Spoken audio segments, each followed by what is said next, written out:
Mais qu'est-ce que c'est que l'art pour qu'on lui accorde tant d'importance? Les pauvres ont du respect pour l'artiste parce qu'il tente d'échapper honnêtement à la misère, en ne comptant que sur ses propres forces. Et ça, c'est une idée très différente de la théorie très chic, selon laquelle l'art est une supercherie et une escroquerie. Mais vous ne pourrez jamais expliquer à quelqu'un qui se sert d'un don de Dieu pour asservir que vous en êtes servi pour être libre. Bonjour et bienvenue sur Fronde, le podcast qui explore le design des formes de lutte contemporaine. La semaine dernière, j'ai changé les extincteurs situés à mon domicile et j'ai pensé à vous. Ou plus précisément, j'ai pensé aux vidéos qui ont circulé sur les réseaux sociaux et où l'on voit des jeunes gens qui déversent de la peinture sur les murs de Matignon, sur ceux du ministère de l'économie ou encore sur le ministère de la transition écologique. En France, le ministère de l'écologie aspergé de peinture orange. Une action du collectif Dernière Rénovation pour dénoncer l'inaction du gouvernement face au réchauffement climatique. Ces peintres spontanés sont en réalité des activistes issus du collectif Dernière Rénovation et ils utilisent un procédé somme toute assez impressionnant puisqu'ils écrivent sur les façades de bâtiments prestigieux des slogans de plus de 4 mètres de haut avec des jets de peinture. Pour ne pas se faire prendre, tout ça se déroule en quelques secondes devant les yeux ébahis des badauds. Le gouvernement est clairement hors la loi. Derrière ces murs se cachent ceux qui décident pour nous, ceux qui nous condamnent. Ils garderont le sang sur leurs mains.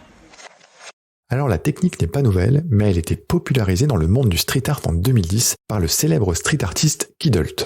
Son nom, qui mélange kid pour enfant et dult pour adulte, est issu du milieu des années 80 et est apparu notamment dans les colonnes du Times afin de désigner un jeune adulte qui continue à adopter des attitudes et des comportements infantiles. Et c'est justement cette attitude qui a amené ce street artiste à sortir la nuit pour taguer de façon virulente les vitrines des boutiques de luxe en plein Paris. Et pourquoi vos personnages sont-ils dessinés d'après si grossiers ? Parce que la plupart des gens sont plutôt grossiers. Des gens vraiment raffinés, j'en connais pas beaucoup. Parmi ces boutiques, il y a celle de Dior, d'Agnès B ou encore de Louis Vuitton. Au lendemain, le coup d'éclat artistique était total lorsque les riches clients tentaient d'accéder à leur magasin préféré. Mais revenons-en à nos activistes écologistes. Comment ont-ils transformé un extincteur en bombe de peinture géante sous haute pression ? Alors le processus est simple, accessible à chacun et je vais vous l'expliquer. Tout d'abord, il faut récupérer ou acheter un extincteur à eau sous pression. Facile à remplir avec de l'eau du robinet, ce type d'extincteur existe en 6, 9 et 10 litres. Vous en trouverez facilement d'occasion sur des sites comme Le Bon Coin. Ensuite, il vous faut le vider de son contenu jusqu'à voir afficher le manomètre sur 0. Vous l'identifierez facilement puisque le manomètre est ce petit cadran circulaire à aiguille qui affiche en barre la pression de l'extincteur.